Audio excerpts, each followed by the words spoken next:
Hi Sanvi. यार I have heard a lot about you. Please come here. मेरी आपसे बात हुई वीडियो कॉल पे, राइट? यार एक मतलब मैंने तो ये सुना है हमेशा पेरेंट्स ये बोलते हैं कि खेलोगे कूदोगे बनोगे खराब, है ना? क्या होती है वो लाइन, मुझे याद नहीं आ रही. पढ़ोगे लिखोगे तो बनोगे नवाब, राइट? होगे खराब, है ना? तो यार मैंने सुना है तुम स्टेट लेवल बास्केटबॉल प्लेयर हो.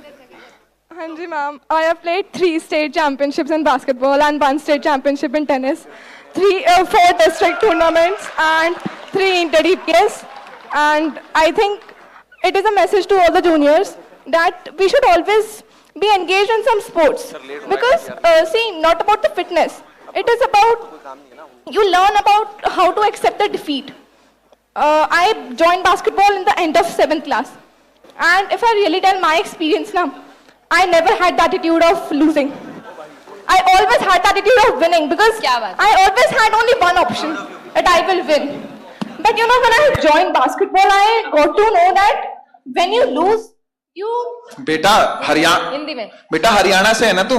इतनी फराटी इंग्लिश बोल रही है भाई. अनुराग सर क्या किया आपने? इधर आओ जरा, इधर आओ, इधर आओ, इधर आओ जरा. ये क्या किया आपने? कहाँ से लाए सारे वो कैब इतनी भर के इसके अंदर?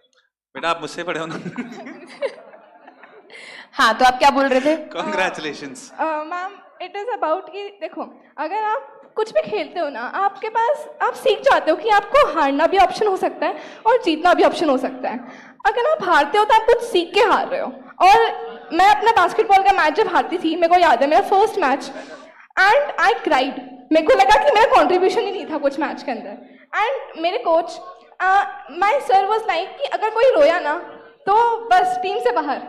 एंड टीम में सिलेक्शन होना मेरे लिए मतलब it was a big achievement for me. And जब मेरे को लगा ना कि धीरे धीरे मैं खुद सीख गई कि यार डिफीट भी एक वो मतलब आपको ना कुछ सीखने को ही मिल रहा है. अगर आप विन कर रहे हो तो आप you are at the same place, but अगर आप कुछ लूज कर रहे हो ना तो आप एक कदम आगे ही जा रहे हो. क्या बहुत बढ़िया. तो आई थिंक आप लोगों को मतलब मेरा मैसेज ये रहेगा कि स्पोर्ट्स के अंदर एंगेज होना बहुत ज़्यादा इंपॉर्टेंट है. It's not about your fitness, it's about your mental state. आप डिफीट को एक्सेप्ट करना सीखते हो, और ये मेरा शायद मेरी सबसे बड़ी लर्निंग थी अप टू डेट कि मैंने डिफीट को एक्सेप्ट करना सीख लिया. बहुत बढ़िया, बहुत बढ़िया. वो जो लाइन है ना, हमारी छोरियां किसी छोरों से कम है क्या, वो मुझे लगता है ऐसी लड़कियों के लिए बनी है. And a message for all the girls specially जो आपको बेटा इस टाइम देख रही हैं, क्योंकि खासकर हम लड़कियों की अगर हम बात करें तो कहीं ना कहीं उनको रोक दिया जाता है, राइट? तो उनके लिए कुछ मैसेज देना चाहते हो? मैम, आई थिंक ये एम्पावर करता है. मतलब आपका मेंटल स्टेट ना स्ट्रांग हो जाता है. आप हर चैलेंज को एक तरीके से ऑब्स्ट्रक्शन नहीं देखते. You take it as a opportunity कि आप अपने आप को एक्सप्रेस कर पाओगे. जब मैं मैच खेलती थी ना, मैच से पहले आई रिमेम्बर मेरा इंटर DPS था, एंड मेरे हर टूर्नामेंट बहुत बड़ा होता था. जब मैं 10th में थी, मैंने 10th में ही 3 टूर्नामेंट्स खेले. मतलब मेरे सीनियर्स कहते हैं कि हमने इतना एंजॉय नहीं करा था, तुम अपने 10th को एंजॉय कर रहे हो. और कितना स्कोर आया आपका? 99.2. क्या बात है यार, इतना एंगेज रहते थे गेम्स में फिर भी. नहीं ma'am, it's all about balance. मतलब आप बैलेंस रखना सीख रहे हो. मतलब ये तो बहुत छोटी छोटी चीज़ है कि 4 दिन क्लास छूटी, क्योंकि टूर्नामेंट्स 2-3 दिन के होते थे. एंड 2-3 दिन का टूर्नामेंट होने के बाद मेरा ये था कि मैं सिक बहुत जल्दी हो जाती थी. मतलब बीमार तो मैं बहुत जल्दी होती थी. तो जब मैं बीमार होती थी, मैं 3 दिन आकर चौथे दिन छुट्टी लेती थी पक्का. तो मैं 4 दिन के बिल्कुल पढ़ाई से दूर. एंड मैंने देखा है मेरा अक्टूबर के अंदर था. फिर तुमने कम बैक कर दिया? नहीं मैम, और आप +999999 कर दिया तुमने. मैम मतलब 4 दिन का टूर्नामेंट था, एंड टूर्नामेंट के बाद मेरे प्री बोर्ड शुरू थे. आई वॉज लाइक कि यार मेरे को सिलेबस कंप्लीट करना है. तो मैंने उस समय आई थिंक जो सीखा ना कि कैसे मैं अपनी बैलेंस करूँ अपनी लाइफ को दोनों तरफ, स्पोर्ट्स के अंदर और एजुकेशन के अंदर. वो सबसे बड़ा है कि लाइफ के अंदर आपको कभी एक टास्क एक बारी में करने को नहीं मिलेगा. You have to manage. Life is all about balance. Responsibilities. Life is all about balance. It is all about balance, क्योंकि वी हैव अभी तो हमारे पास बस एजुकेशन है कि हमें पढ़ाई करनी है. जब हम बड़े होंगे हमारे पास बहुत सारी रिस्पॉन्सिबिलिटीज होंगी. इतना ज्ञान कहाँ से आया भाई? नहीं मैम, लिटरल मैं मतलब 7th एंड के अंदर मेरे को लगता है बास्केटबॉल ज्वाइन करना मेरे लिए मेरी मतलब लाइफ चेंजिंग हैबिट थी मेरे पास. 10th के अंदर जब मैं एंड हो रही थी, आई वॉज लाइक कि अब थोड़ा स्पोर्ट्स से दूर जाना है क्योंकि मेरे पास टाइम नहीं था। बट तब भी मैं जब सोसाइटी के अंदर नीचे खेलती थी बास्केटबॉल, एंड मेरी फ्रेंड थी, she was a team captain, and मतलब वो मुझे हमेशा एम्पावर करती थी कि नहीं खेलने आना है नीचे, एंड मैं भी फिर खेलने जाती थी नीचे।